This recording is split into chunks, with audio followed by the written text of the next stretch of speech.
poll on there? Yeah, it's on. Okay. All right, we'll call our meeting to order. It's a few minutes past 7. And are there any agenda additions that anybody would want to put on? Okay, because this is primarily our budgeting exercise, and we're going to probably need as much time as we can, so that's good. So no agenda additions. Any declarations of interest in any of the items? I guess if something comes up, people will, by way of noticing a budget item or something, if we get into some discussions. Councillor absences, we have 3 right now. I think Waz is going to be here in a few minutes. Councillor Morrow and Deputy Mayor Antoine are not here. I know for sure Deputy Mayor Antoine let me know that she wasn't going to be able to make it. All right, so moving on to the review of our draft annual budget, both the operating and the capital plan. I know last year, just before we let SAO White have at it there as we move through the budgets, we did go over some sort of councillor wishes, I guess, last year, because I think what we're getting here is more or less a balanced budget and forecast for what we would expect. But we could either go one by one as we go through and say, well, I think in this department I'd like to see this area focused on more, or there's a specific project I have in mind. Or do councillors have any ideas of certain things that they would like to try to find money for somewhere, which might not be here right now? And we could put it on the board, and then as we work through this, potentially there might be a way to make something work. How does that sound? Okay, well, let's ask that question then. Does anybody have any such wish list items? Yes. Councilor Just thinking about the cemetery, it would be nice to throw something in the budget where we can align all the headstones and crosses rather than have them zigzag back and forth across and make it easier to maintain. Okay. I don't know whether, we should put, we can talk to the family to say that, we're going to have a 1 day maintain your gravesite, level things off, because there's some that have huge piles of dirt and some that are to the ground, so I think it'd be nice to have a nice gravesite that, Yeah. sometimes people do come in and want to look for their elders. It is a nice. What does the village have for responsibility for maintaining the property? Grass cutting. Yeah. We will, when there is a burial, we will Dig dig the grave. Beyond that, Yeah. not a lot of. Who owns the land? Uh, I wonder. Maybe that's. Maybe part of Commissioner's land. Oh, A lease, Yeah. perhaps. Perhaps. Okay. Maybe we just need to ask anybody. Yeah. 'Cause Okay. You may So not maybe want to know the that's- answer. Yeah, that would be one of my That- things that I'd is like, so because it becomes an eyesore after all.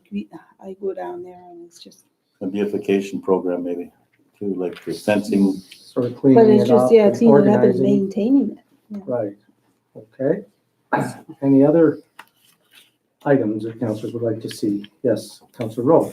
It was asked at the last council, and we were working on it a little bit last summer, but I see it's getting a little dirty, is the back road, where that dirt pile is. I know Public Works have done a good job of cleaning up a lot of the dirt. There's still a lot more, and there's concrete and stuff. Mhm. I really think council should look at a project for that area, like something recreational, tennis courts, or, a sitting park or something like that. So that way, if there's something built there, we can't put garbage on there anymore, or well, not garbage, but we can't put things like dirt and curbs in there. It becomes a used space. And like I said, along Liza's line of beautification, that's a good start, because a lot of the public has said they really dislike the back road for that reason. Okay. just marked it down as like a possible beautification or Because I know recreational project. there are 3 playgrounds slated in our capital plan. Like, I don't know if they're already been determined where they're gonna go and what they're gonna have, or if we just want 3 playgrounds. It's Or close to the school, it's That's 50 grand total or each? each, For 3? yeah, 50 in 2020, 21, 22. Oh, it's over 3 years. So seeing what we can do for a playground there, some benches. Maybe we should bring that up at the recreation budget. Squeeze it in there somehow if there's. Something, I mean, I'm up for any suggestions, but just, we've left it too long and it's just too easy to put stuff there. Yeah. Right, anybody else? Councilor Belfontaine. I still think it's important. My idea I was talking about for the incentive for the kids to be going to school. I'm not sure where it would fit in our budget or if that's something that can be covered by village, but I feel that it would benefit the community. And that expression, it takes a community to raise a child. I think it would show that we're supporting them. I mean, we support them in the way that we'll buy them a gift at graduation, stuff like that. But we've got kids that are going to school half time, like I think we should be encouraging where we can to be going to school. Literacy rates are down, attendance is down even further from before. So I think if we can find a way to put some money in the budget for some sort of incentive, that it's worth a try. It's not something we have to commit to. I just think we could try it for a while, see how it would work. Is attendance down by percentage or by number of people? Well, so the statistic I had before was the average for Northwest Territories was, and I think this was in 2013, the average was 86%, which means that kids are missing 2 years of school by grade 10. It's about equal to 1 day a week. So they're missing 15%? But that's the average for all of the territories. The communities are way lower. And then in the paper, probably maybe 3 months ago now, they reported it's lower still this year. So it's some of them, it's really low, 50% for some of the grades. So if kids are only going to school half the time, they're not even in school consistently enough to be retaining the stuff they're learning. Oh, one of the things they did when I was in school was they had like the excellent and perfect attendance awards, and they would come with gift certificates to the Northern Store, like a $25. It used to be Pizza Hut or the Quick Stop, Yeah, something simple like that. And they were doing that. And then when I talked to them recently about statistics and saying, I think I'd like to say this, I'd like to make it an incentive that's worthwhile. Like I was thinking $100 gift card for every kid that has perfect attendance. And I was thinking 100% attendance. And they might not get 100% in the first 3-month period. My idea was to do it for a year and do it every 3 months. So the first month, so the first 3 months, maybe a few kids would get it. So if we're all there and I get it, but you didn't get it and you got it, and everyone else is like, oh man, they get $100, right? So it would kind of be an incentive. And it doesn't mean you don't get a chance. And for kids that are sick or something, you can try again next time, like if there's another 3-month period. So I don't know if we can just try it for a 3-month period and then see how it goes. But my idea was that after the first period, some of them would have got it, and hopefully the next time more would get it. But they talked about the statistics and they said, well, we got a lot of kids that go to school 95% of the time.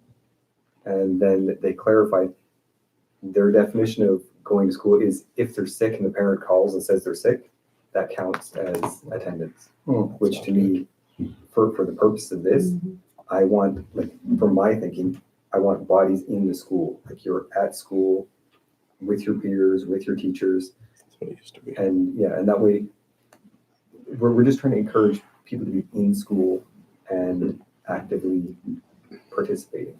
So that was my plan anyway. And I think it would be really nice if we did it and we can see that after 3 months, there's been an improvement. If it's like 3%, then we don't really know, like, is that just a fluke or is that because of this?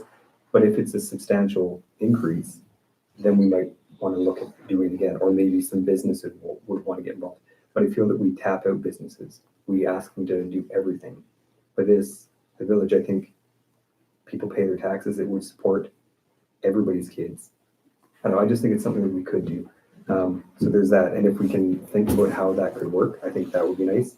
The other thing, again, I don't know, it's kind of a big thing, but I'd like to see a shelter. I know a lot of people have talked about it. And I mentioned before the old village office, the old library is an empty space that we're already paying to heat. So I don't know, with liability, I don't know what we could do, but it would be nice even if we could have something, and this is just very rough ideas, because we can't have big rooms with a bunch of people because then if they're drinking, they could be fighting. But even if we had it just divided into small rooms with cots that could be wiped down, have some lockers, so you just check in for a place to sleep. It doesn't matter if you're drinking because you're going to be in your own little space, and you check your bag into the locker if you have anything, so that you're not drinking or whatever inside.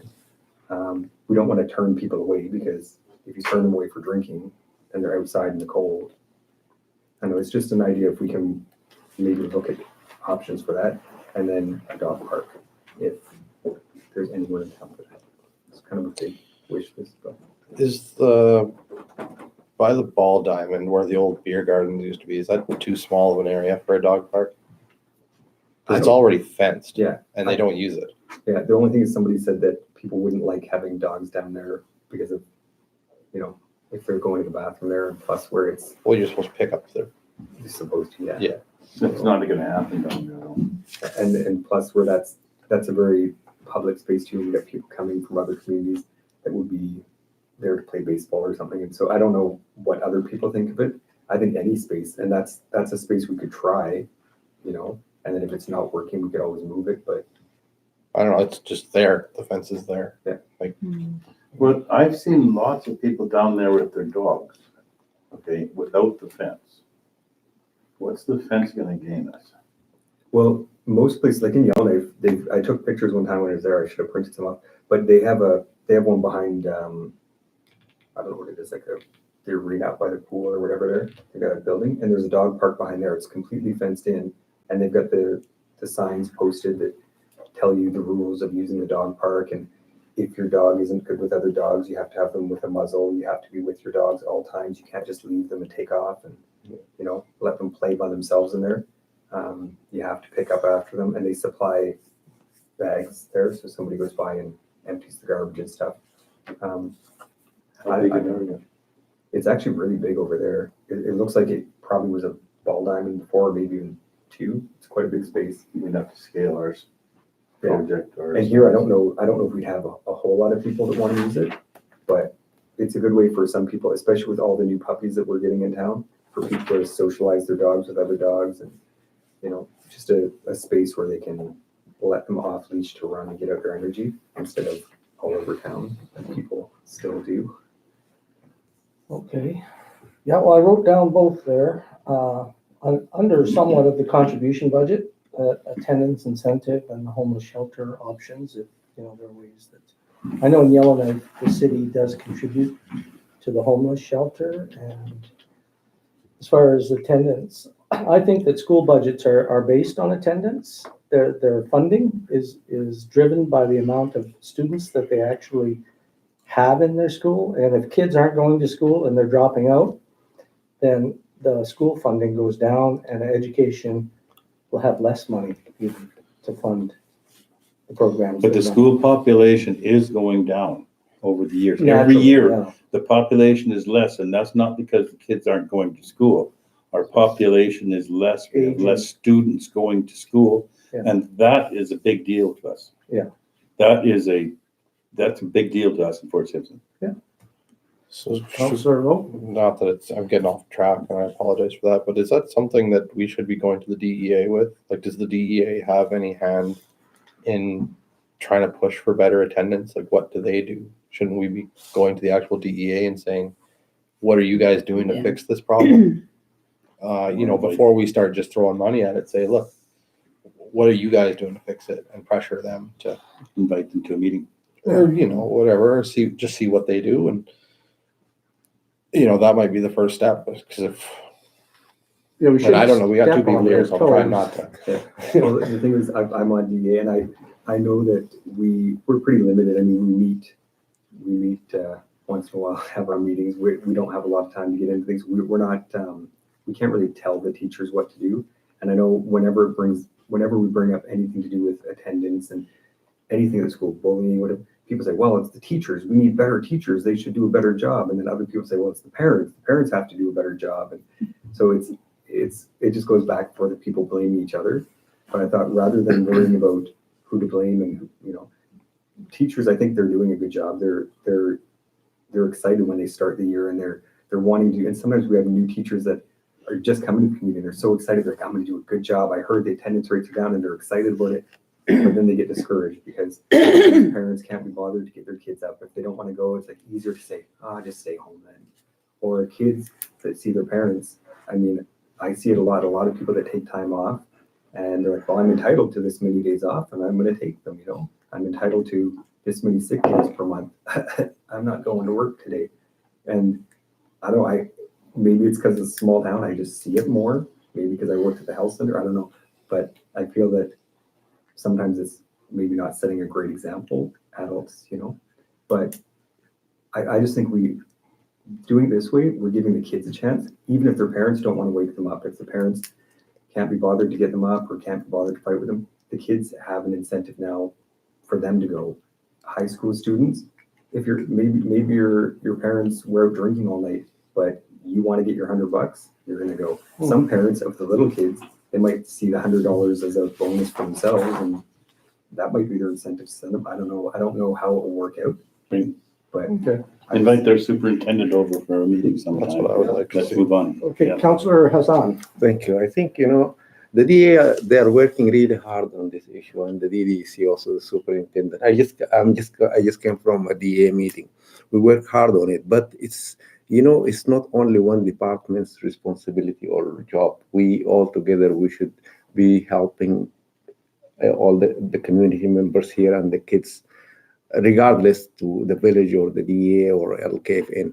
Because right now, I'm going to give you guys an example.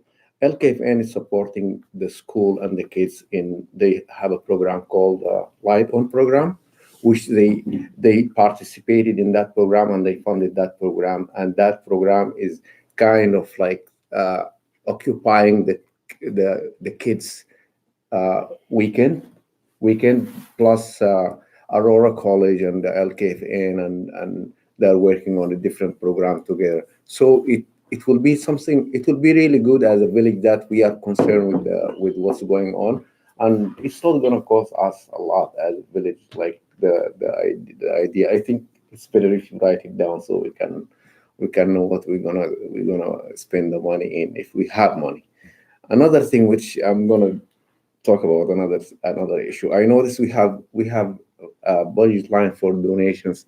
And it was $10,000, then it went to $7,000, and right now the proposed one is $7,500. And we have to know that NAC, the Northern Cultural Art, whenever they come, we give them $5,000, while they get funds from ITI. That's their job. They get funds from their own programs that they have all over the Northwest Territories. But we still, as a village, we support them because that's part of the activities that one of their program or their activity when they come here is really good for the community and for the kids.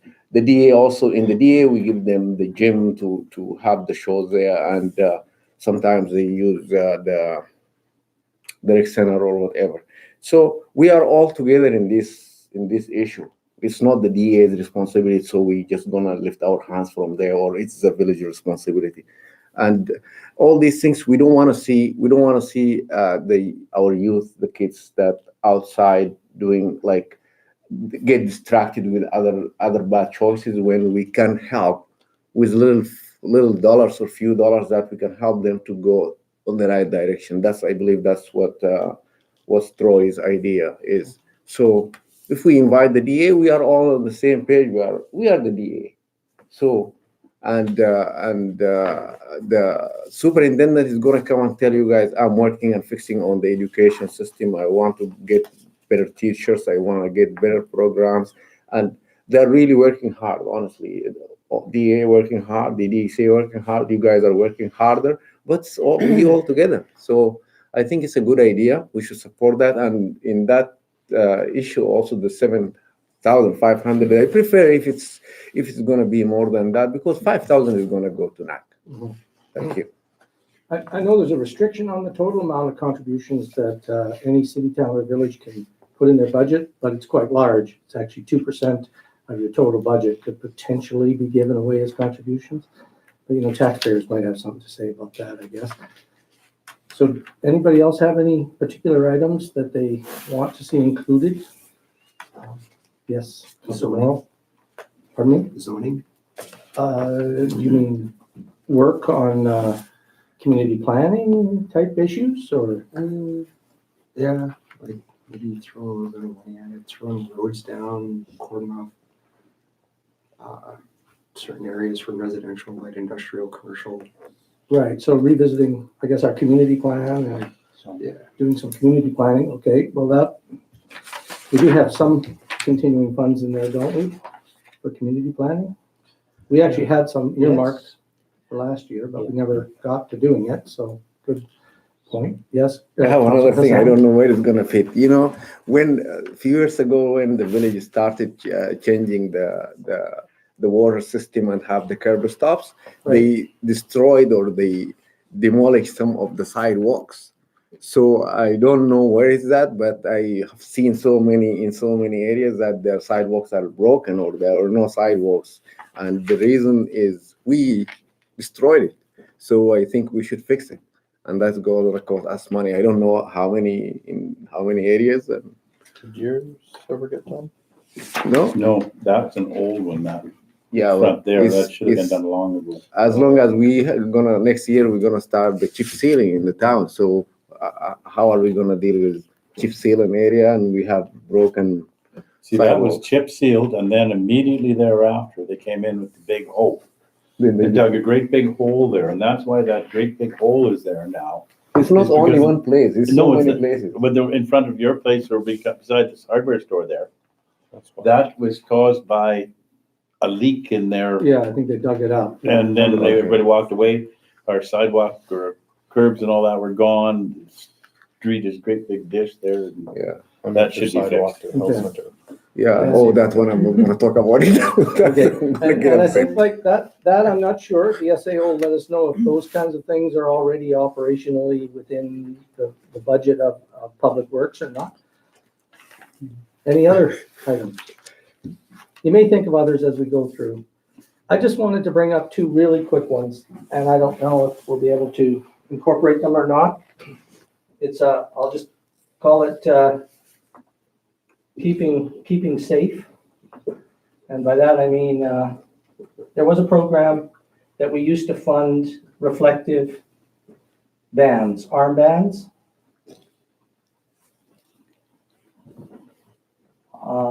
And give them out, maybe to people that are walking up and down the hill here. And it was just a public safety thing. It wasn't a lot of money. It was about $1,000, give or take. And we usually involve the RCMP in that, helping to give them out. We would give them out at the main desk there as well. And the other thing is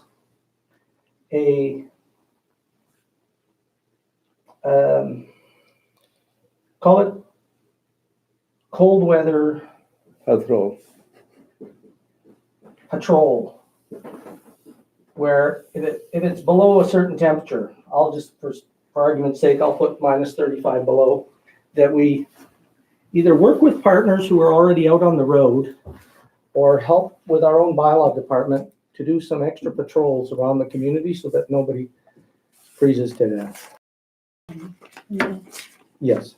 Yes, every winter LKFN, when it gets cold, we just take it upon ourselves to assign a couple of our staff to do the roundabouts. And it's usually Alan and Richard that do it on our behalf. We just give them the gas and it works. So, so there Maybe is that's something you're a partner Yeah, we can- already and yeah, you're doing it. yeah. And then, So yeah. something again and that, for the reflectors, we've done the same thing and they don't put them on. So it's almost to the point where you have to get this, the strips and like say, okay, you come to this office and we'll sew them on for you or something. Because some of these people that walk the They don't, They lose them Yeah, or something. there's- eh? I think one of the good things is they gave out all those jackets from the Arctic Winter Games, Yeah. and they have reflectors built into them. or even hats or Hopefully, something. hats are a big one. Yeah, because it's, you know, because Reflective hats those, would be yeah, a good idea. yeah, because those bands, you know, You they just lose them. Okay. are going in my desk drawer. Okay, and Councillor Hassan. Thank you. I remember last year we did that. I believe the village hired someone or some people to drive around. Uh, I have an idea. Right now we have a taxi service in town. I know it's not gonna be the same, but as the taxi is always after hours. So is there any way we can try to find a way to coordinate with the taxi company? Because they are already on the street. So we Yeah, but can, they only go out when they're called. And can I sort of segue? okay.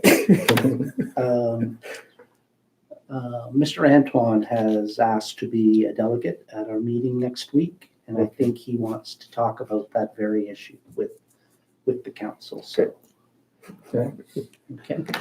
All right, well, we put some of our wishes up there. Some of them I think are things that might be able to be incorporated in existing budgets, but we'll see as we go through. And SAO White, why don't you start us through the process of an overview here? And So is this we have one other meeting that we'll also be doing? Is that more of a there might capital be budget? two other budget Oh, two, meetings, okay. so, Okay, we'll have an opportunity to go through a couple of drafts. a couple kicks at the can, eh? Yeah. Okay, Councillor Bellefontaine? Do we have a spare one? Oh, yes. Perfect. Okay, yep, go ahead. Okay. Just generally throughout the operating budgets, the mill rates and water rates are remaining at 2019 levels. Wages and benefits have been increased 2% in the budget. We will be going through negotiations with the union. The existing agreement expires at the end of December, so we've just thrown an estimate in terms of the budget. Utility costs, we budgeted a 3% increase. Again, we're very hopeful that we're going to see some savings with some of the energy retrofits we've done, but in terms of budgeting, best be a little conservative. We've also done some shifting of costs throughout the budget, and as we go through, we'll talk about those. And then when we get to the capital estimates, you'll notice that most of the capital is assumed to be happening in the first 2 years, so 20 and 21. So without further ado, I'm just going to run through each of the departments, highlight the major points. And maybe when we get through everything, if you have questions, maybe we can save them until the end and have a discussion at that point. Within the general administrative budget, which would be page 3, way back at the front part of your document. There you go. That budget is not changing a whole lot other than some training costs for the LGAP program, which council has committed to. And you will notice a big change in the liability, property, and equipment insurance line item. Previously, the administrative budget had carried all of that cost, and we're spreading it out to the different departments and allocating quite a bit to water and sewer as well. So we'll get there. Good. What else? That one's pretty static or comparable to last year's budget with those noted changes. The council honorariums are reflective of the new rates. Why Why are they zero? Yeah, why are they zero? just where they're show, I guess, What Just- are they then? well, they're all part of the higher number there, Yeah, the mayor indemnity. mayor's indemnity. Everything's Wasn't- included in Oh, the oh, one. Yeah, it okay. wasn't broken Yeah. down. Okay, because that's, No, the mayor's not getting. it is in 2020. 2020, it's different. Yes, Yeah, it was yeah, correct. we're splitting it out. Yeah. Excellent. I think in the next draft of this, we can look at some of the items that have been raised as far as doing some of the contributional things, Councillor Belfontaine's discussion. So we may bump these numbers up a little bit in the second draft for donations and Yeah. things of that nature. The community plan and zone bylaw, we will be moving that forward again this year. We want to fund that as a capacity building exercise through the gas tax, so it's not effectively funded out of operations. So we continue to have that discussion with MACA. So we're moving forward with that. Turning the page, just your revenues are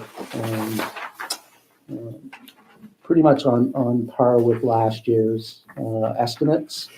We will be getting funding from MACA with respect to the LGAP program. So, excuse me. If we go into the next department, protective services, we have bylaw. Excuse me.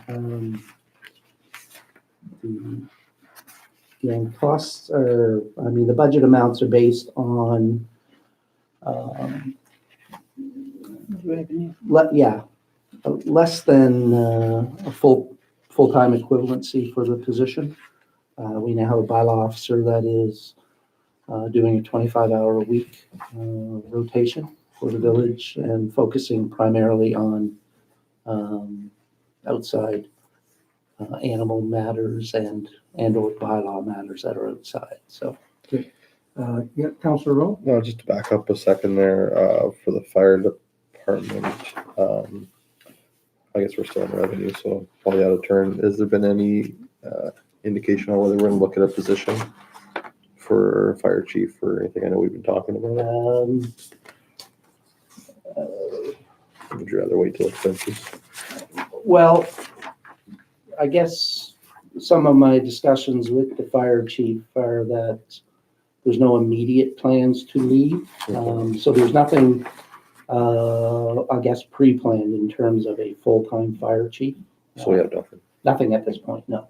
That this is something that we have to work with them on, because like, there's a whole training episode in there that has to be dealt with. There's community training. Mhm. So there may be some funding available. Right. Like And I decent think funding. as we move even through next spring and summer, working with the fire chief Yeah. and the members of the executive, we can transition that through, anticipating maybe it's a 2021 line item that we see. Yeah. Yeah, don't forget it, that's the big thing. Yeah. So I'll move on from bylaw into fire. Couple of the items changing there. You see some building equipment and liability insurance allocation in there. And as well, we've recognized the portion of the caretaker contract services that are relate to fire. Is the fourth item down there, 8,000. Where do you class the new fire truck? Is it an expense in here or? It'll be in the capital, so I'll be talking about that in the capital budget. Okay. Next, we go to Public Works.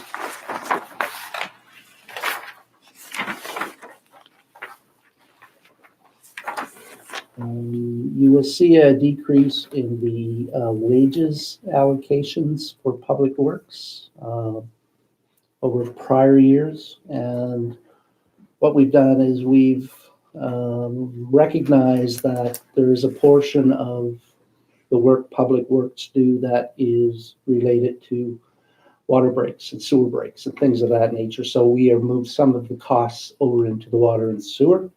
And we'll see that later on when we get to those budgets. The other costs are fairly consistent with last year's budget numbers and or actuals or forecasts, and don't see a big change in there over last year. Again, you see the liability and property insurance component down towards the bottom, 9,700. So have you kind of broken it up equally? Because I would think our public works department's insurance would be quite a bit higher with all our Well, assets. wouldn't it? that's based on the actual schedules provided Okay. by the insurance company. So that's pretty close to what their actual is. Okay. Okay. Thank you. Okay. We go next. We go to environmental health, landfill.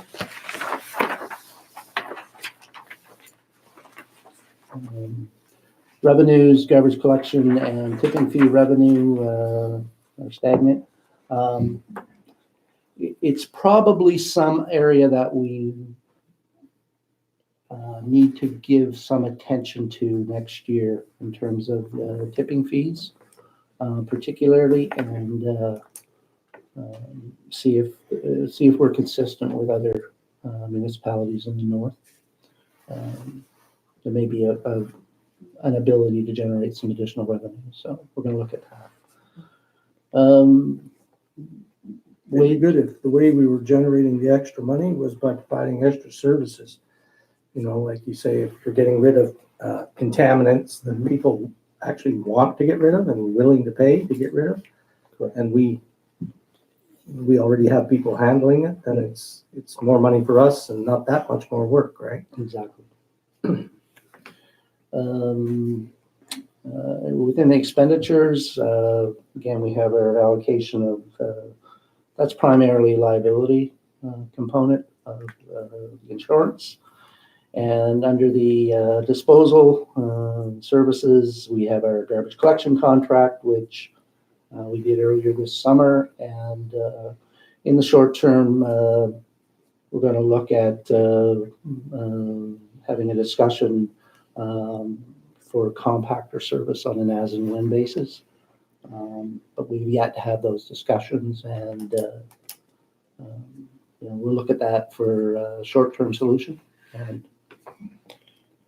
Just a question on the wages and salaries, since I believe you said Public Works was going to take over the maintenance of the landfill. Is that something that, like how you allocate them? we haven't water and sewer? allocated or costed any of that in there at this point. Can we expect that to be moved in? Or I is that guess just gonna be the as we roll out and we see what kinds of levels of effort go there, hard to project it right at this point for this year. Maybe get a better sense of it for 2021. Perfect. I Thank you. think we're gonna have to start keeping track of where our staff spends their labor. Mhm. So we can get an accurate count of where this stuff is Yeah. happening. Yeah, it ties in with the budgeting, yeah, for sure. Before I forget, can I mention one thing too? Yes. When I was talking with the chief, he was asking me a question, and it was, why can't we partner up to remove the garbage down at the Papal Grounds? Because it's part of Fort Simpson and it's a community area that everybody uses. So why wouldn't we have that on our regular garbage route, let's say? Which, It would be down at the flats there, down at the drum circle area. And so I know Are you talking those gray ones with the bear-proof ones? yeah, and they might even have other ones there that could be emptied after feasts and things like that, which, let's face it, the whole community goes there. because I think you guys usually, Yeah, I usually contact PR and PR. They just do it? Yeah, they do. It's Okay. a donation from PR, so Okay, I don't know maybe talk to why. Jerry about that. I know he briefly mentioned it to me, and Yeah, he didn't say he talked to you, he was just talking about Yeah. the idea. And Maybe he just wanted it more set up permanently or something. But I think Good idea. where that was coming from, because there is some, we had back-to-back events last summer, and then some of the garbage wasn't picked up, so. Yeah, What That about was a it. dumpster? Those blue. Yeah, that's bins. what PR It's brings usually what we down. bring down. Yeah. Yeah, just have one of them down there, Yeah, and then you can that's just what he regularly does. go dump it. and then I guess the other thing though, and it would be a discussion, I guess, with the contractor is the picking up of the garbage from those bear-proof garbage cans that are around town that we normally get our either Public Works or Rec Department to go clean up. Wouldn't it just make more sense for the garbage guys to just go get it? That way there's less handling, like, There is less handling, however, they have more, they have the handling now. right, and so they have to They be have to paid take for the it. garbage can, the bag out, then they have to replace the garbage bag. Not a big deal, but that's, Right, somebody has to do it. yeah, and I'm just thinking, if it was done that way, it fit on a schedule, those cans would always be Oh, empty and we'd get a cleaner I hate seeing Now, garbage cans like that. that are overflowing. full. Yeah, and I mean, sometimes it's because the rec department, they're busy, they got other things to do too. Oh, anywhere it is. I'm not Yeah. picking on anyone's garbage cans, And- but anytime I see those that are overflowing, it's, And it's just a thought, maybe we could just coordinate and I know it'll cost a little more to do it, but might be a good idea, right? More efficient. Anyway, just thought I'd lay that out. Okay, Next, Department Recreation, Pool, Fitness Center. Revenue, we had a fairly good membership revenue stream, approximately 30,000 that we've seen since the fitness center opened. So, assuming memberships are renewed continually, that should continue. And we have some other revenues that are part of our territorial funding and some revenues through user fees and use of the pool. With respect to the expenditures, you see the 29,000 as a new line item within recreation. Sorry, I missed something. Can we back up a second? Sure. And it's not a big thing, and I hope it's an easy thing to fix. We have the fitness center and the ice rentals kind of looped together. Would it be a challenge to separate them? Well, I think it's just the way it's. Because I know we were concerned with how well the fitness center was doing in the first few years it was active. Right. And just if it's simple, if it's not a big deal, but it'd be good to see what the fitness center is doing on its own. Okay. So in the way it's presented here, the line item recreation, fitness center, and miscellaneous. Oh, There's one. it's ice rentals. My mistake. Okay. I misread that. Yeah. It looked like it was all. Yeah, I see where you got that. Okay. And just as an information update, our rec coordinator started today. I've asked him to come to our meeting next Monday to introduce himself, so you'll all be able to put a face to the name and, What is the name? We didn't even know the name. Andre Boldick. Oh. And he seems keen on hearing all kinds of ideas that we may have to go forward with. So. Pool. Again, fairly standard with last year's numbers. We have found that the power and the heating costs at the building have moved up significantly over prior years, and that's due to the fitness center now being part of that operation. So Where, the air conditioning system, where does that fit into the budgeting item, or is that again in our it's capital in, it's in plan? capital and has been complete. I think it's in this year's. Yes. Yeah. I may as well mention something in here. Sure. The pool. If we could insulate that roof like it should have been done years ago when it was started. Okay. We would lose a lot of our condensation problems. We could control the temperature in there. You could run the pool for 6 months of the year for virtually no more cost than 2 staff members for each month. Mhm. That pool could run on a limited schedule of 5 days, 6 or 8 hours a day, chosen where you want them, run by 2 people. Okay, so we could actually increase that usage of that pool a whole bunch, because when you get it started up sometime around the 1st July, which is what happened this year, and middle of August, we're spooling it down, it's really not worth the massive expense we're going to. If we could insulate that roof and we could get 6 months of operation, and then we would have less trouble getting people to run the pool, because 6 months is enough time to train on that and do that for a job. Mhm.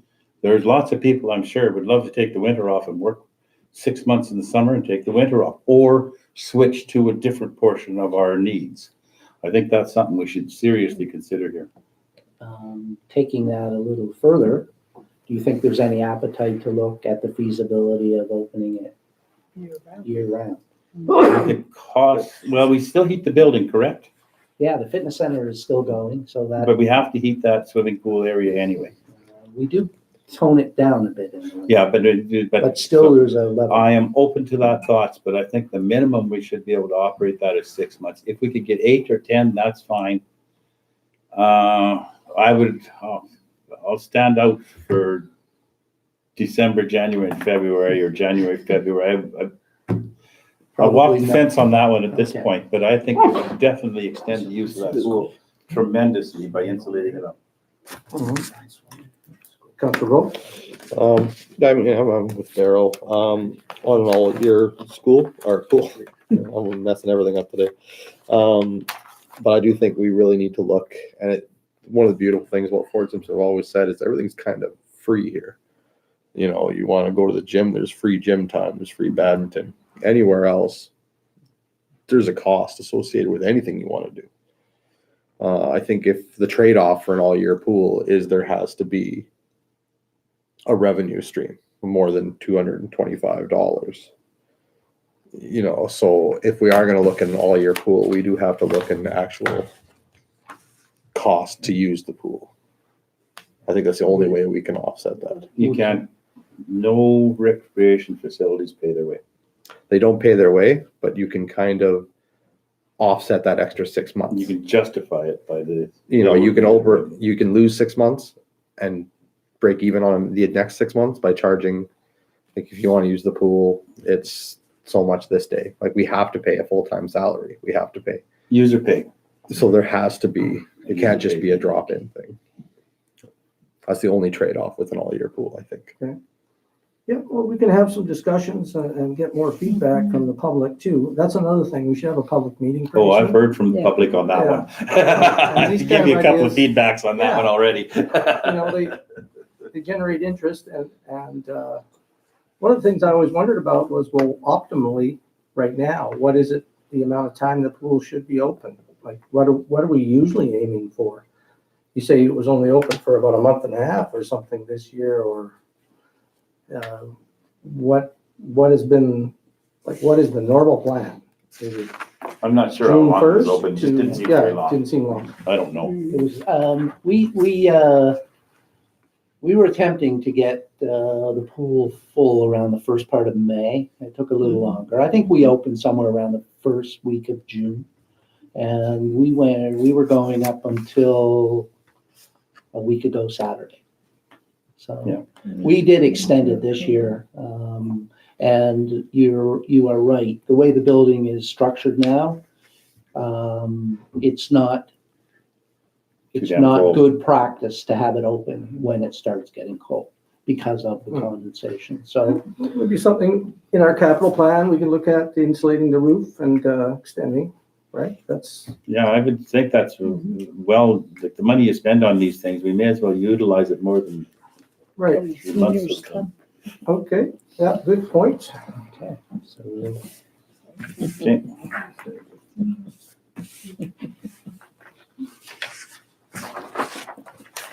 Okay, library. The library is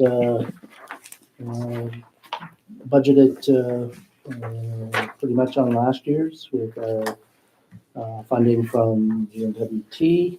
That funding has been trending downward, so they cut her maybe $1,000 or so every year. So $1,000. That's it. Yeah. It used to be 40,000. They gave. Well, they give us 49. They're cutting it by Before that, $1,000. it was 51. Oh, Yeah, it's trending yeah. down by $1,000. I thought you meant they're only giving us 1,000. Yeah, that wouldn't be a good one. Yeah, so that's there as well. And VIC, again, funding from government to support that operation and the cost of staffing and, we basically split the cost of the utilities of this building between BIC and admin, so, yes. So the heat bill is $33,000 a year? For this building, yeah, that would, So that's $6,000 a month for 6 months. Give or take. yeah, let me double check on that, though, just, Well, that's what the number is, 17.5, so that's like that. yeah, that's a lot of money. That's a lot of money. It is. You could put a whole pellet boiler system in and save half of that. If, for one example, or you could do lots of stuff. Anyway, that seems, What was It's always been anything? expensive, this building for heating. The big Well, spaces. okay, now, do you know how much it costs to heat the fire hall? Do you have that data? Yeah, we have those numbers, yeah.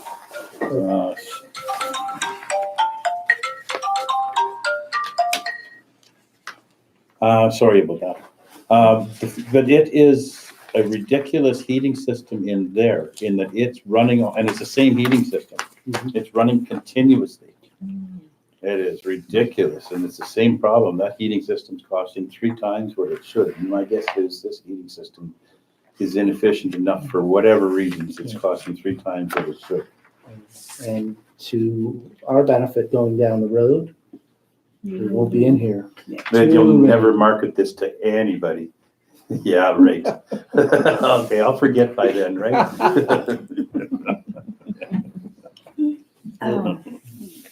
We'll put this building forward in the best light. Uh-huh. Sell it in the summertime, okay?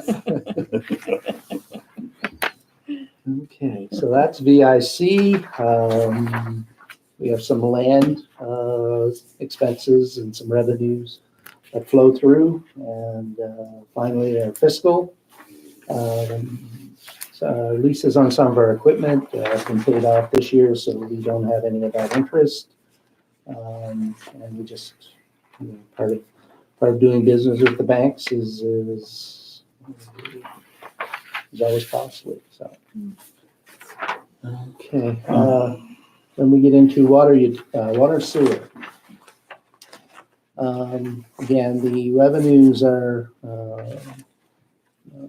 based on rates presently in place, so we don't see a big change there. One of the things that, since I think the information I sent out to you folks, an email, and the ones that have packages tonight, the $40,000 ECE wage subsidy, we should not expect to see that anymore going forward because the positions that were new, the last 2 years are no longer new. So Which is that, sorry?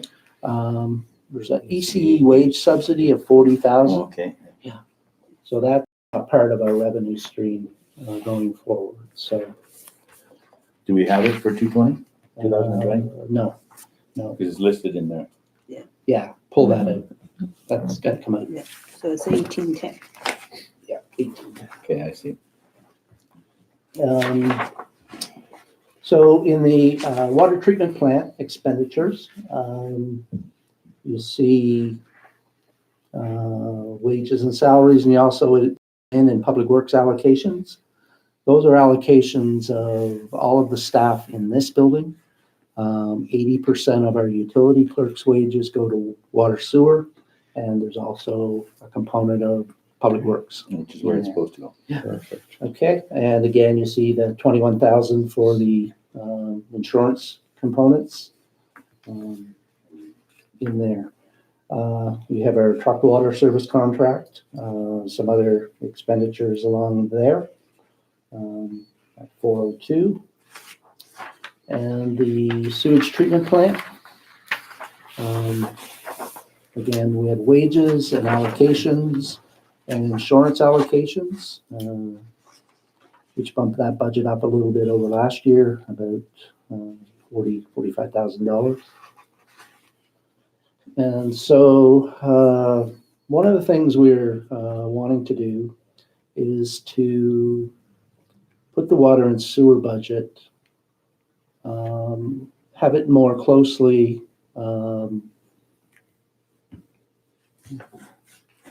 have it more closely match where the cost should be.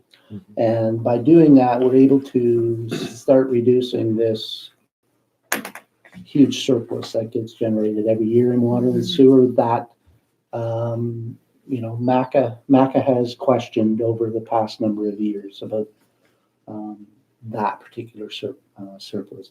So by reducing that and basically allowing the general operating O&M budget to sustain and, be able to balance itself on present mill rates and that revenue structure. So that's some of what we've done with our O&M budgets for 2020.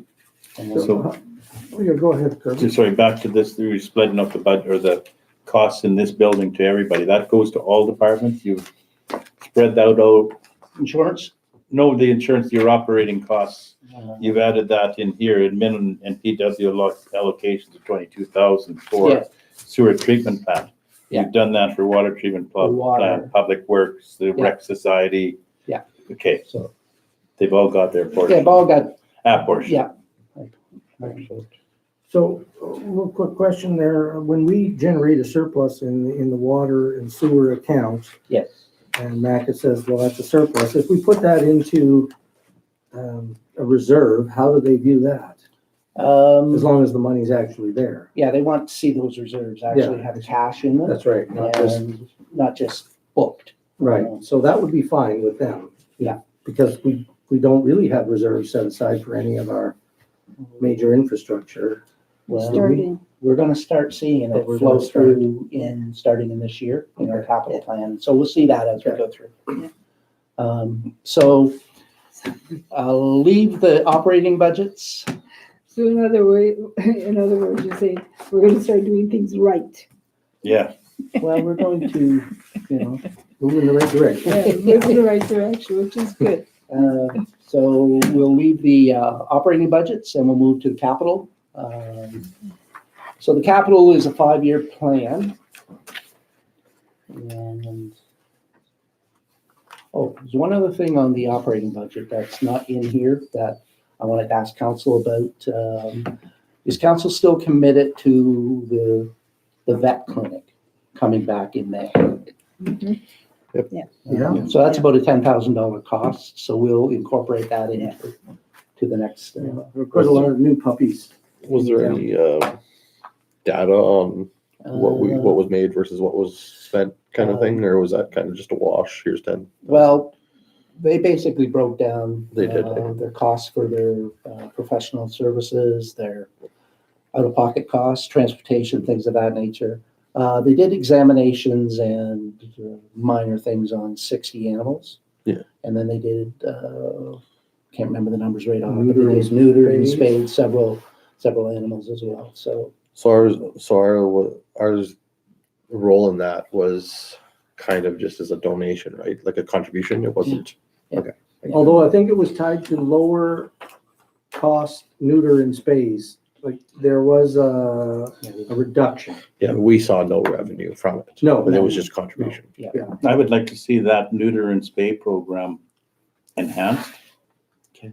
Like that's Well, we had asked originally if they could come twice, and they didn't have the resource or the capacity to be able to come more than once. So, we can certainly, if that's how the enhancement would look, we could certainly discuss that again with them and see, if we discussed it early enough, maybe they could make that. Yeah, but I would like to see that as a, enhanced, like you say, we're doing partial, that's where part of that $10,000 goes. I think that's very important. Councillor McPherson? Yeah, I think a good start is the donation, and then we can put it out to the community, because I can guarantee you're gonna have people that wanna make appointments, to get their dogs, Absolutely. their pets looked at. And, Exactly. well, just like the incident last night or a couple nights ago where that dog was hit and had to be put down, and it was just Did it get put down? Yeah. The one that, Susan, Cheryl's dog, yeah. oh, we sent it out the next morning. It was gone. Too far gone, I guess. Yeah. He seemed really, or she seemed really good when we sent her out, but it was really red. Yeah. So it was hard to tell how Yeah. bad it was So, inside. But yeah. So just, it's terrible to see dogs suffer. And maybe we could work with them too to get more advance notice of like if we all plan, so that we're advertising this thing 3 months ahead. Mhm. I know it sort of came about in a sort of last minute thing there, just the way it worked out last year. And a little more advance notice, I think we'll get more people going in. Yeah, we could certainly reach out to them early Just in a the little year. bit more Yeah, time. get it set up and have it advertised and be ready to go. Councillor Bellefontaine? I was gonna say, another thing is, because we do work with SPCA, they're really good about helping us out, like that dog the other day. Mhm. When we took the dog up and cargo was closed because there was somebody here that could do it, but nobody in Yellowknife to do it. So I called SPCA and they called and had talked to somebody at First Air who sent workers in to open up to make sure they could take it. Mhm. So I think the fact that we work with them, they're willing to do things for us. And Yeah. so, it didn't work out great in that situation, but at Yeah. least they were able to help them out. Yeah. So no, I think it's Okay, so yeah, I guess we're in favor of that. Okay, capital.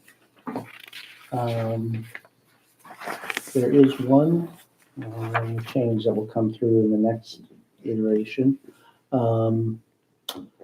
When we sent these out, Fire was optimistic that the fire truck would get here before the end of the year.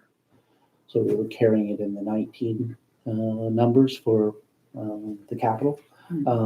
As it stands right now, the truck will not, they will not take delivery until February. So we're going to bring that budget item into the 2020 numbers.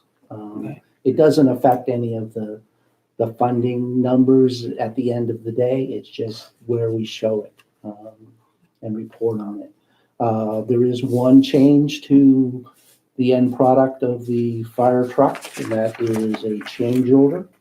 That hasn't been signed off yet, but it's a $13,000 addition to the truck. And, some things to do with the type of pumps and things that are connections that are needed for the truck that were originally. Is there anything you can speak to more on that? Or? Not in any capacity, but I Okay. know they wanted to make sure that the connections were standard for the fire department. So that is net 13,000. So that'll put the truck's budget number at about 395 from about 380. So again, it'll come out of the CPI budget, and so I just wanted to bring that to council's attention, and we'll bring that forward at our next budget meeting.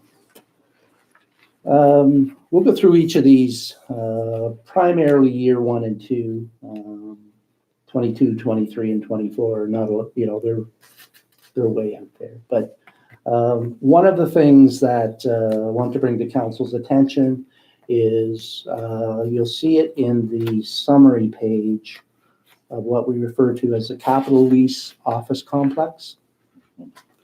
So our capital component of the lease agreement with this is RKFN Society, the new society Yeah. now.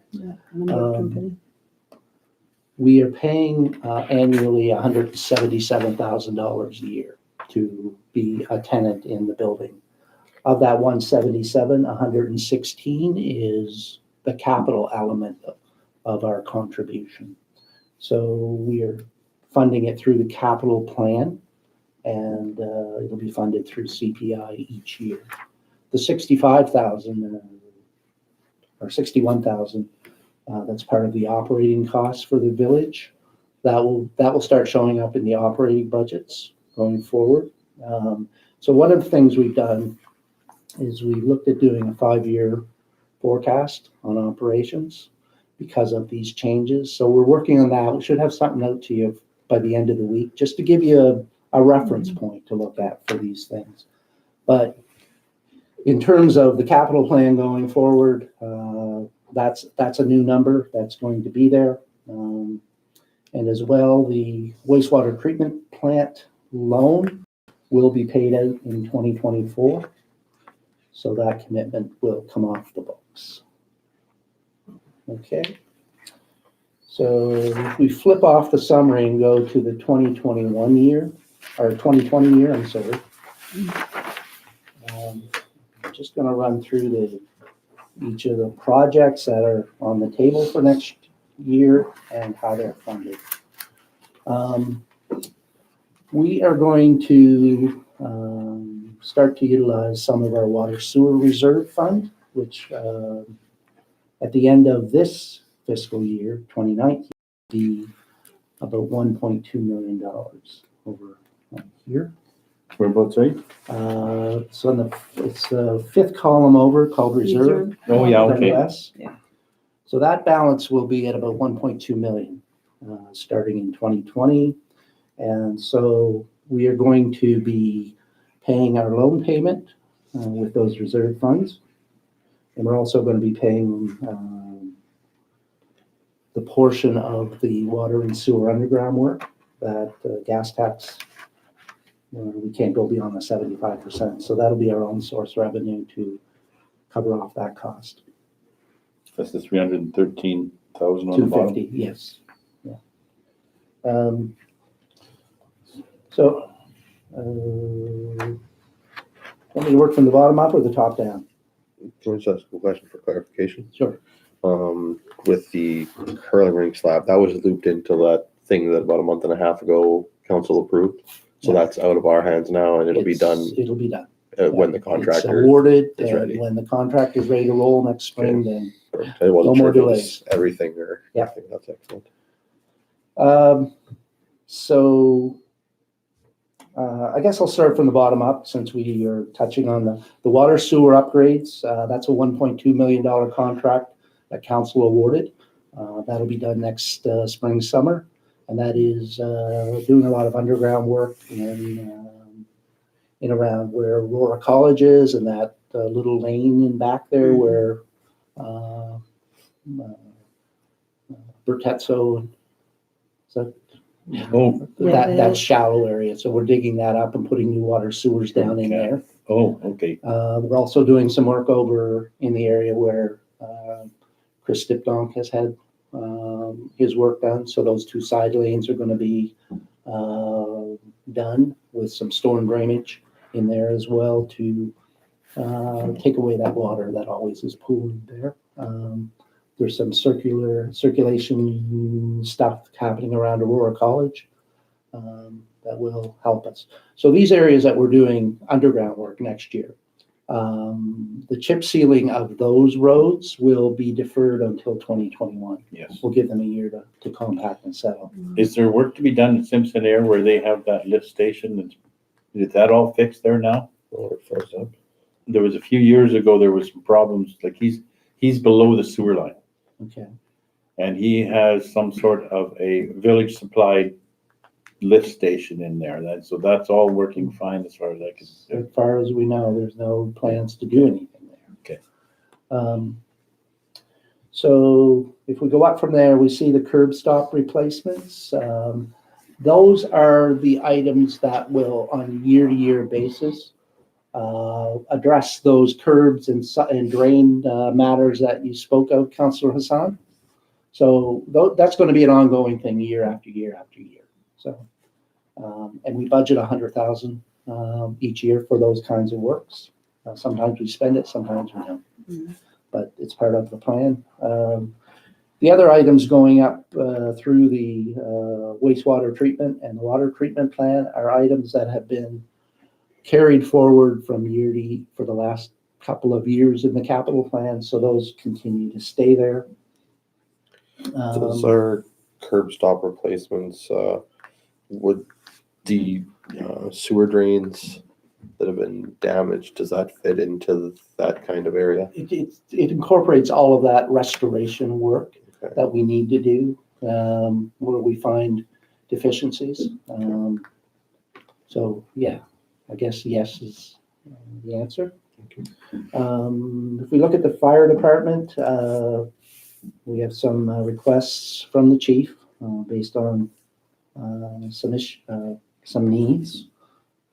So we have some of that in 2020. And most of these are things that are out of the training ground. So and we'll enhance that. Recreation in 2020, we have the trail project that's been funded under ISIP. That'll we've done some work this year, but the bulk of that work will happen next year. And how that's funded is with CPI and the ISIP funding.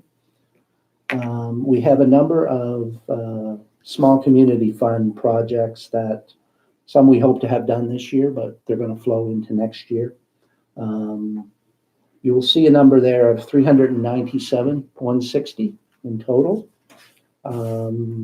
We have not specifically identified where we're going to tackle some of these other projects, but we will. What we want to do is we want to use up the funding that is available to us under that program before 2024 or 2023. So there'll be projects that come forward on our capital plan in 2020, 21, and possibly 22 that'll basically use up those funds. So you have $99,000 out of that 397. So there's $297,000 left available for. Well, of those particular costs we spend, 297 comes out of the small communities fund, and the village picks up 99 of that. Or the village is paying the 99. Yes, 1/3. 1/4. Yeah. And the same with the sprinkler system upgrades, which council approved. Those are again going to happen in 2020, and we'll put those through the SCF fund and the curling rink slab. So the 240 will be through the small community fund. What happens? Okay, we had 240 slated for the curling rink in 2019. What is that, a surplus from our budget, or what happens to the what we were carrying there in other years was 150. Okay, so what happened to the 150? It sort of just fell off and it comes into this year. And so nothing happened last year. So there's no costs incurred in 2019. Your budget just gets adjusted because you didn't actually do that work. So then it flips into 2020 and we carry it forward there. There's a bit of a. And, just a question, I don't know if it fits into here, but has there been any, have they addressed the problem with the roof leaking in the arena? That is one of the identified projects when the SCF funding was applied for. Okay. So we need to address the roof. No sense putting all this money into the building if we have a leaky roof. And Spray it. Yeah. Put a new roof on. That's the other option. Second story. We could have 2 curling rinks, one on top of the other. I'll work on concrete. But the roof is something we will be looking at this year. Storage can, landfill. We are still left in 2019 with our 300,000 estimate for the biosolids project workings. We're carrying 100,000 forward into 2020 to keep moving forward with what we see as the operational changes we want to make. Again, we've got staff that have been on some good training programs recently, so we'll continue to bring forward our plans as we get more information and come to some conclusions on what we want to recommend to council. So That one, I see the $100,000 there, and I say we don't approve that until we get some information. Because this ties right into what I've always talked about. We're now throwing $100,000, and I'm assuming at a pad of some sort is the plan, which we don't know how much it's gonna cost and all that kind of stuff. Plus, you're talking about we have more trained staff now ready to go out to the dump. Another reason we must keep track of people's times, because you have virtually no increase in the dump cost this year. Mhm. And you're talking about sending crews of people out there. Crews of people are expensive. And we have to know how much those costs are. And this $100,000 is the beginning of what I was against a long time ago. I will say that what it is a budget item. It's not, we haven't committed to anything. We won't commit to anything until we bring it back to council for approval. So any major capital cost is coming back to you for approval. The budget is just a number to carry forward as a budget item. It's not a commitment. It's basically a framework and a plan. And, much like we brought the all of the concrete works For resolution, yeah, yeah, even though it was budgeted. we're always going to bring those back to council for discussion and approval. So, I would suggest that, it can stay there without being any commitments made to it. But again, that's for discussion. Cemetery shelter, we've talked about some cemetery work. We had the cemetery shelter talked about last year. So we're going to look at completing that. Possibly maybe a gazebo kind of concept, maybe a little bigger than what is at the community garden. It's something that people can go to. Yeah, even a little shed, with Okay. some shovels and, 'cause- Utility. yeah, because, when we go down, we have to bring all our, So having some place to put all of those yeah. shovels and things would be good. The other thing is then, if we were talking about a beautification program, we mow the grass. Well, the fence out there, you see a nice white picket fence with a little gate on it sort of thing. Maybe we could make a facade in the front where we make a nice entryway into the cemetery and opening up, maybe increase that and start looking at where we were talking about a beautification program out there.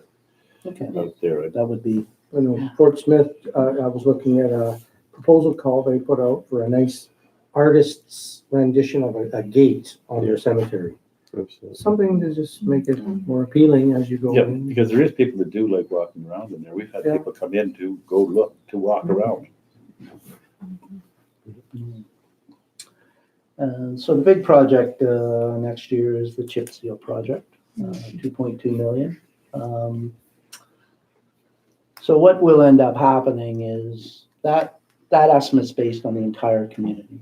But these other roads, we're doing underground work.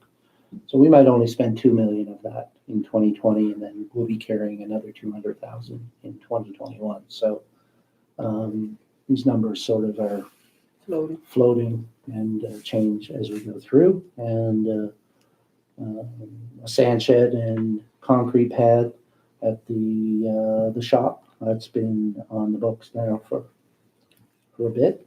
Can I? Sure. Sand shed. I'm kind of against that.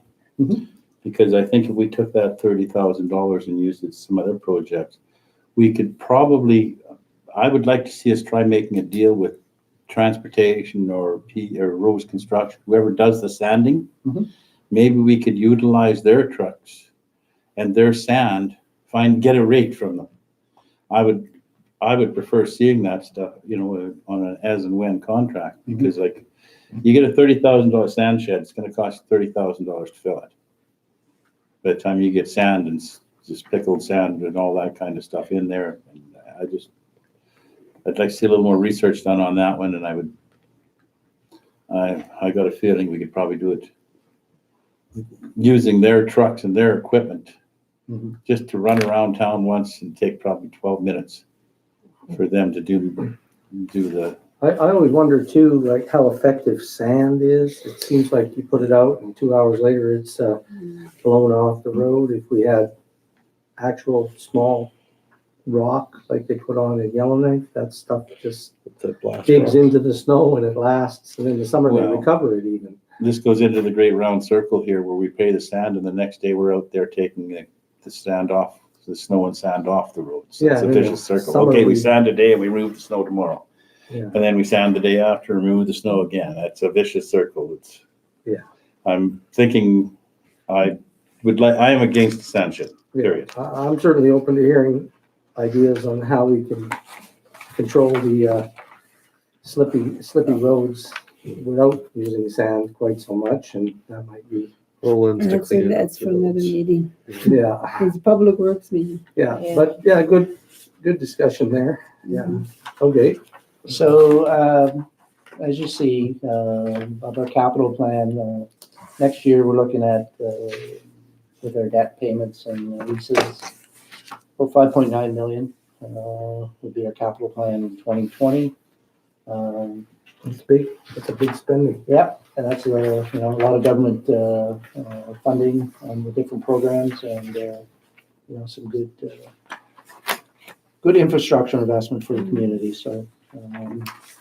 If we get a community chip seal next summer and, that'll just, no dust and it'll just be. Mhm.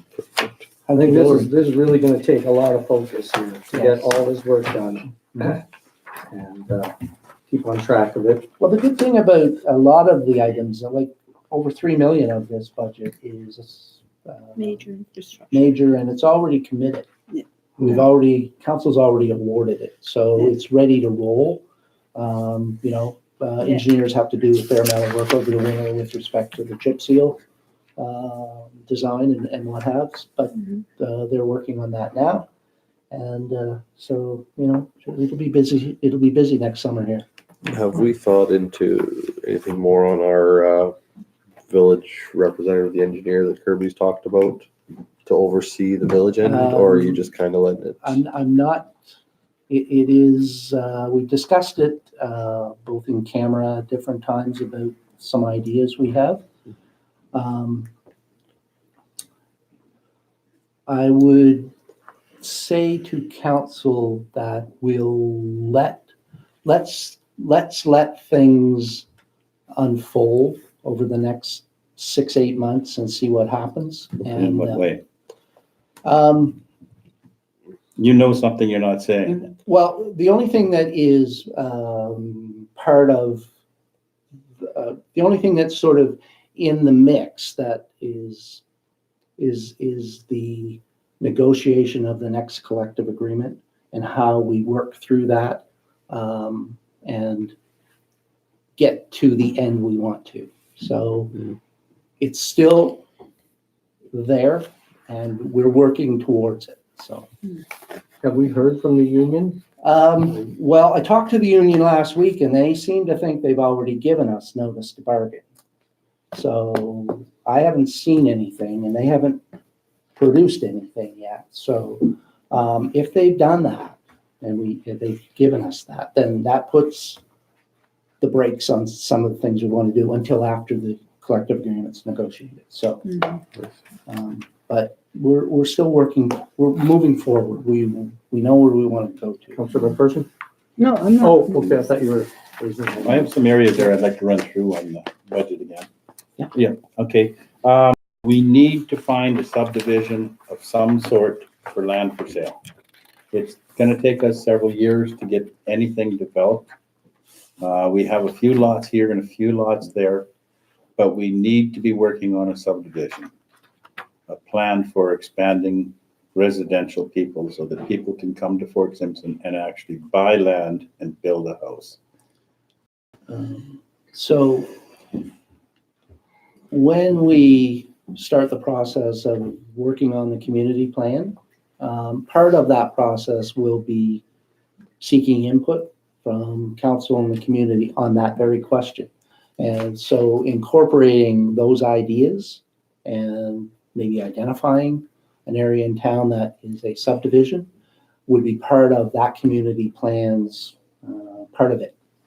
So we went, Well, if it works forward as we plan, we'd want to do that through 2020. I don't know how long community plans take yeah, To but get I mean, from- beginning to end. it's an issue that we should definitely, Mhm. it's for our revenues and all that kind of stuff that we should bring forward.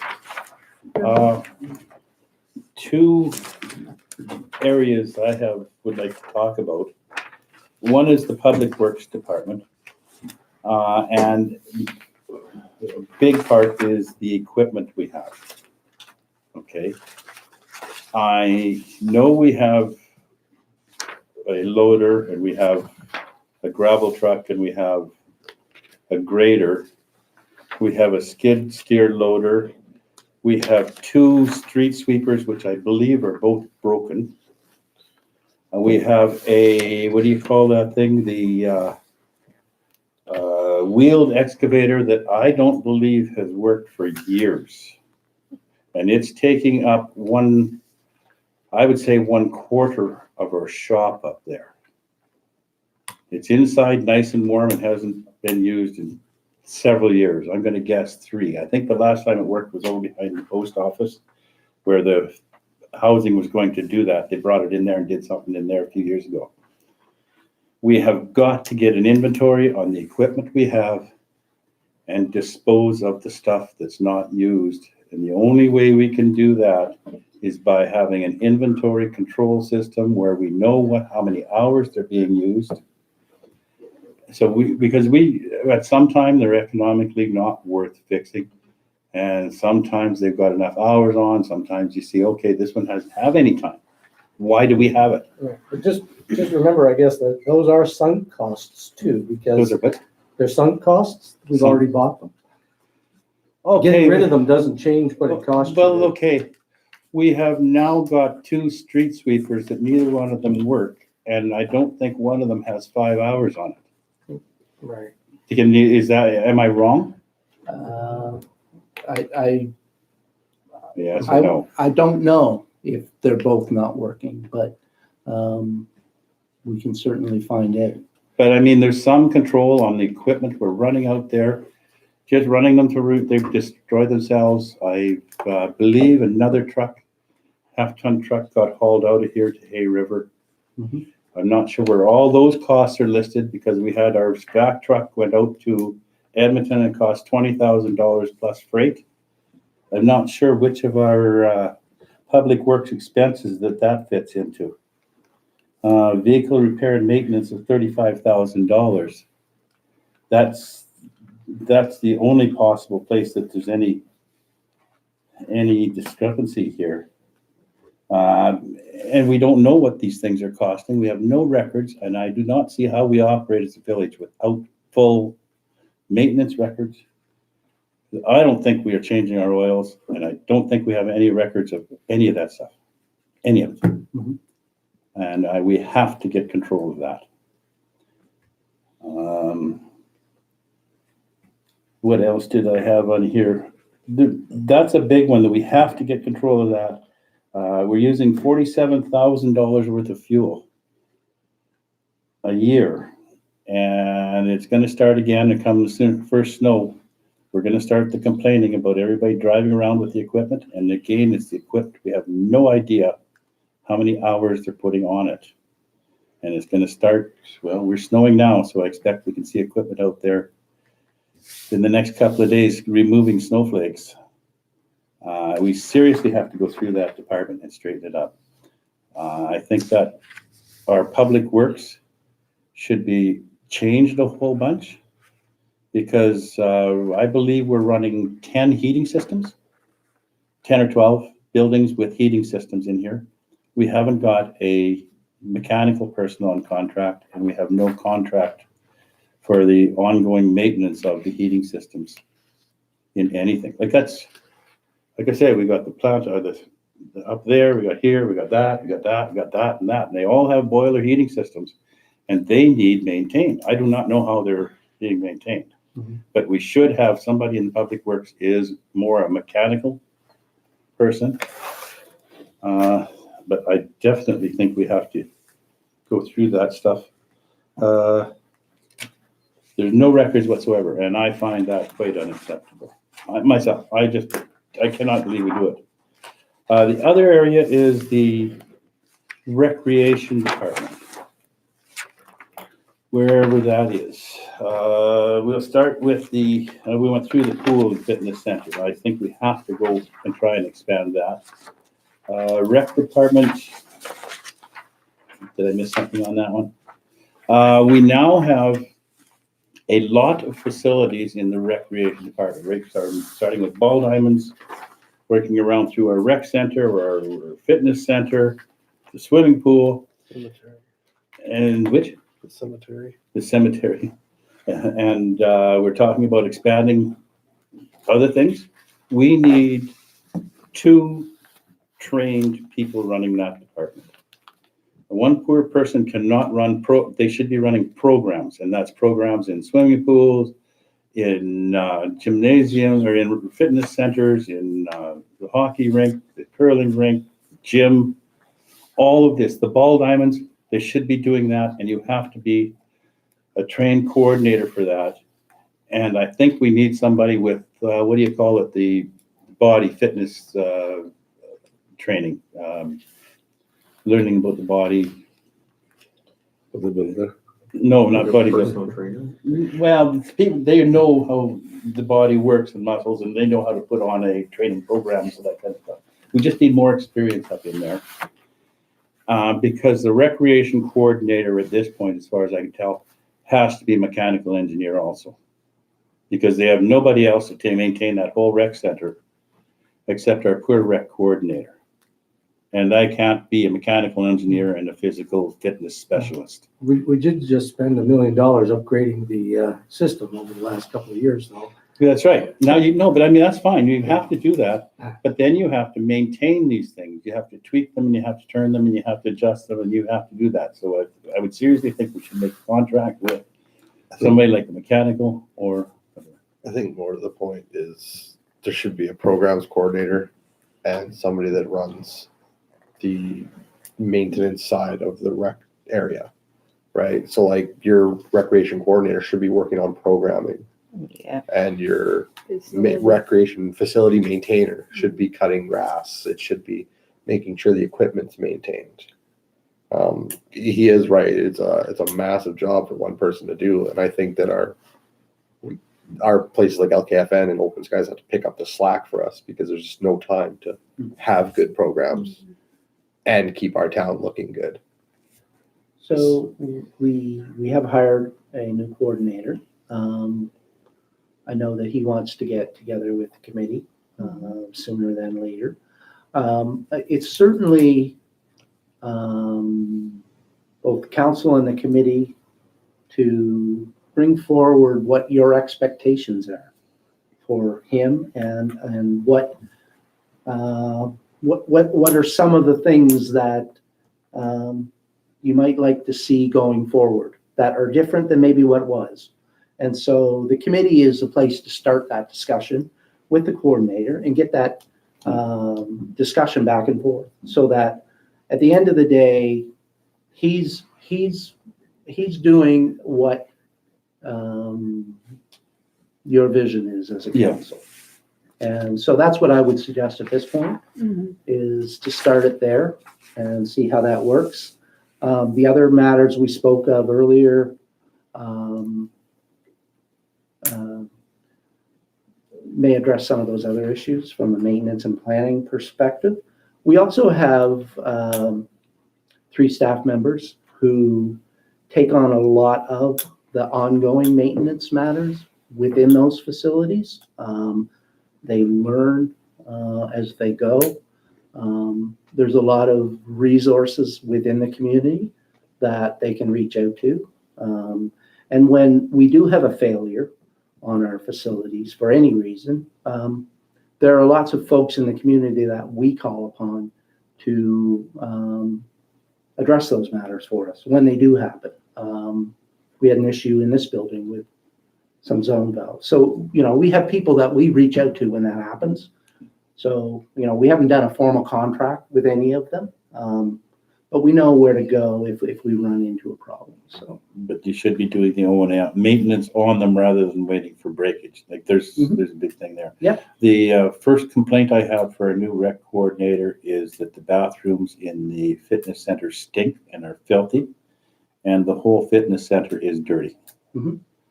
Just passing that on from one of our patrons of We this want to keep it community. clean if we want to keep the subscriptions. It's just, you've got to be clean. Yeah. That's part of the rec coordinator, rec committee's job, is maintaining all of the facilities. Mhm. So, I guess you could pass that on. but I really think we should seriously look at redesign completely in there of our staffing. I'm not saying get rid of anybody or anything like that, but more defined on what jobs are. Defining, you say there's some people there who are getting pretty handy on this stuff. Well, are they handy on the stuff or are they doing rec programs? And we got to, they go, well, I can't do rec programs because I got to be in here fixing the boiler every day.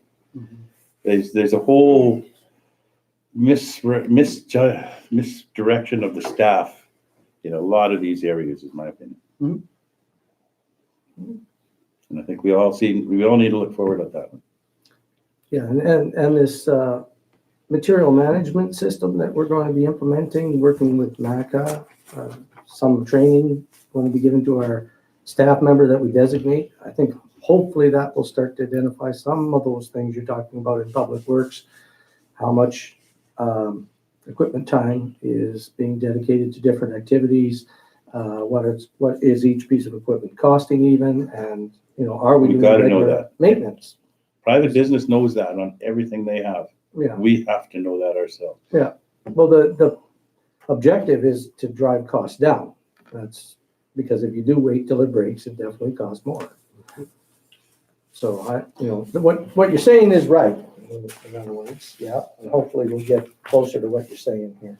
One other thing, for my wish list, artificial ice in the recs or in the curling rink and the skating rink, I think would be a big bonus, because then those two facilities would be used a much better use of them.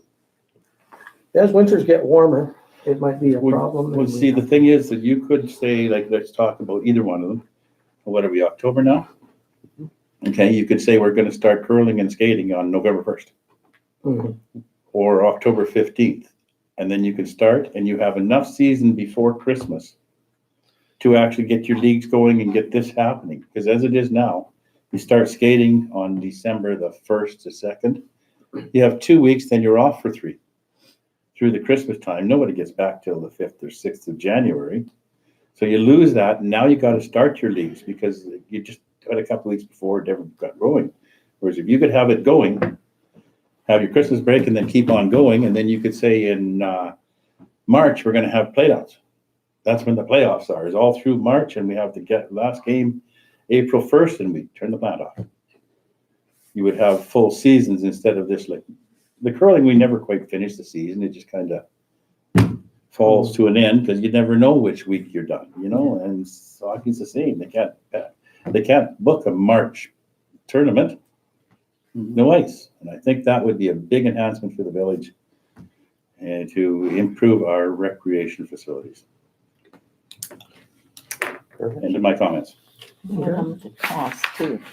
Okay, so Money. I guess everybody can kind of look at that, and our administration will rejig a few things, and maybe incorporate some of these things and some of the ideas and things they've heard tonight. And we'll have another go at this at our next committee meeting. Yeah, and not too late to come up with any new ideas as well. And this might be Anything, 3 meetings. jumps out at you? certainly give us a call. We can talk about it, put in the estimates and go forward. So, yeah. So Mhm. thank you all. Okay, so with that, any last concerns? No? Okay, well, let's call the meeting to an end then. Thank you, everybody. Have a great evening. Gotta go let the dog out. Babysitting dogs. Oh, wonderful. Thanks, guys.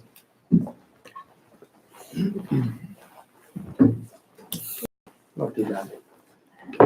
Hour and a quarter, hour and a, Hour and a half. hour and a half.